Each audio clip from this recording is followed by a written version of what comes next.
Hi అండి. ఈరోజైతే అదిగో అక్కడ కనిపించే గుడికే మనం వెళ్తున్నాము. ఈ గుడి మహబూబ్‌నగర్ టు రాయచూర్ ఎళ్ళే దారిలో మన్యంకొండ అనే విలేజ్‌లో ఉంటుంది. ఈ కొండపైన శ్రీ లక్ష్మీ వెంకటేశ్వర స్వామి గుడి ఉంటుందనమాట.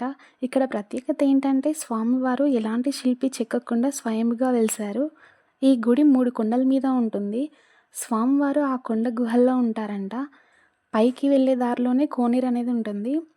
ఇక్కడ నుంచి కాస్త దూరంలోనే గుడొస్తుందనమాట. మొత్తానికి గుడికైతే వచ్చేసాము. ఇక్కడ పెద్ద పెద్ద బండరాళ్ళ పైన స్టెప్స్‌లా చేశారు. చాలా జాగ్రత్తగా నడవాలి.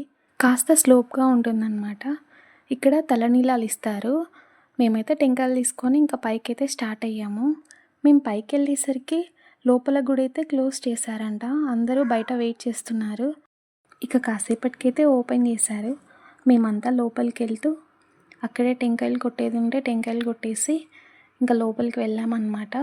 ఎంట్రన్స్‌లోనే ఆంజనేయ స్వామి విగ్రహం అయితే ఉంటుంది.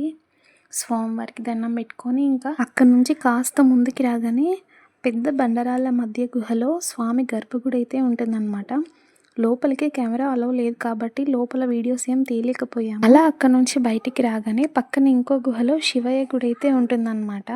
ఇక ఇక్కడి నుంచి స్టెప్స్ దిగి కిందికొస్తే కొండ ఎడ్జ్‌లోకి వస్తాము.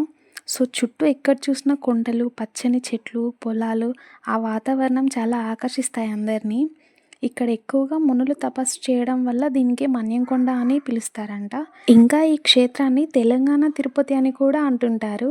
నిజంగా లోపల తిరుపతిలో లాగే చీకటిలో ఓన్లీ దీపాల వెలుగులో మాత్రమే స్వామివారి దర్శనం ఉంటుంది. అలా కొండ మీద నుంచి కిందికి రాగానే అల్వేలు మంగమ్మ గుడి అయితే ఉంటుందన్నమాట. ఏదో వేరే ప్రపంచంలోకి వెళ్ళేసి వచ్చినట్టు అనిపించింది మాకైతే.